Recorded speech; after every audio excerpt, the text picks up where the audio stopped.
here it is. I'm doing a update video before 2019. I'll start by saying I'm a French Canadian, so my English is not the best, okay? Don't judge me on this. So, this is my 1985 Chevrolet Camaro Sport Coupe. It's the base model, but not entirely the base model. Still at the 2.8 5-speed, arced up, no AC, no cruise control, no fog light from factory, but the original owner installed a set, so we can use them on the I-beam. That's a plus. I like that. I'm doing a complete it's an LS swap, okay? Let's say it. I'm starting with a 5.3 LM7 bone stock because here it's super expensive to ship part, and I wanted to upgrade the rest of the car before going with a big HP motor engine. I'm sure I obsessed a couple with this. So here's my bone stock mess of a 5.3. It's not a super high mileage car. I pulled it from a 01 Silverado. I had the one. I'm always having trouble with numbers. Oh, God damn it. Anyway, I have an LQ4 to build after, when they're both still Gen 3, so I shouldn't have any problem with the harness and ECM. But starting with the LM7, I wanted to try and use the cam from the LQ4 and the LM7 since it's a cheap engine, but I'm not sure if it's worth the trouble and if I'll gain anything, since I'm going with a 6-speed T56, not the 70R4 that's there. That's from another car. But anyhow, that's my mess. It's completely naked. Only the body and the interior still there. All the powertrain, suspension, direction is out of it. Reason is because I notched the cross member for the LS1 oil pan. Some say I didn't need to, but I didn't want to break my $300 Canadian dollar LS1 oil pan. It's already super expensive, like I said, to get parts here. So, still doable, but it's pretty expensive. We're not making a shit ton of money, so I'm kind of on a budget, but trying to do it right the first time. I plan on using the Z06 C5 wheel I got from my workplace, actually. Going with the polyurethane bushing, brand new ball joint, because this car has more than 200k miles when I converted.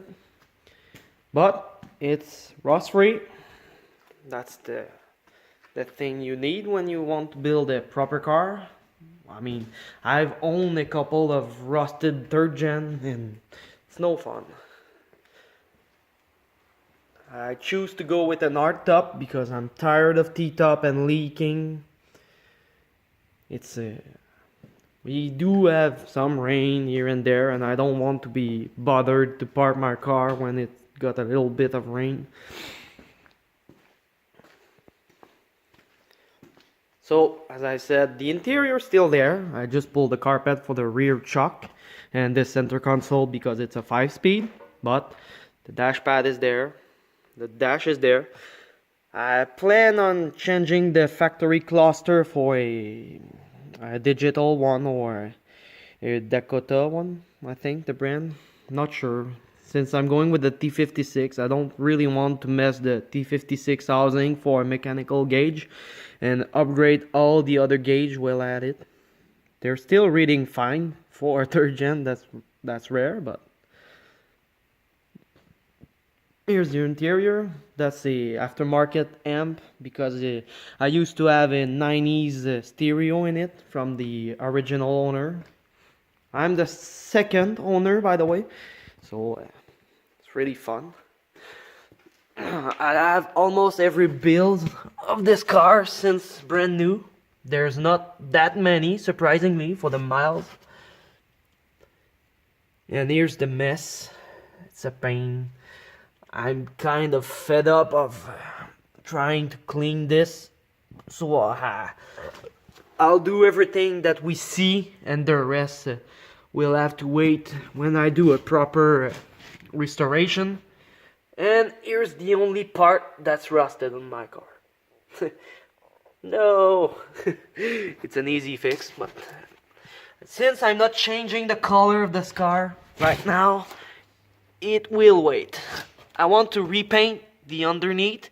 I'm going with a medium gray, not a primer gray, but a bit darker. My plan is to paint it charcoal or gunmetal one day. Right now the paint's still looking okay. There's few spots here and there, like this one and these, but I'm not building a showroom car, so I can live with this. Here's my LT-T56. I have the 3 parts needed to convert it. I'm just haven't had the chance yet. It's a rust-free car, so I don't have a lot to do, but there's still plenty of work. Sorry, trying to get some lighting where needed. Doing all the work on the ground isn't the best.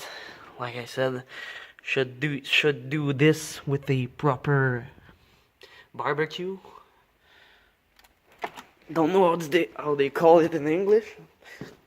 It's a rôtisserie. I have the French word. So like I say, that's an update for the last day of December 2018. I showed this. The gas tank's right there. I needed to clean it out. The inside's as pretty as the outside. I'm not sure, but I think it's the factory one. Like I said, I'm the second owner, and on all the bills I have, there's no gas tank replacement. The car is rust-free, so don't think it was changed. Here's the cross member. Like some say they didn't need to.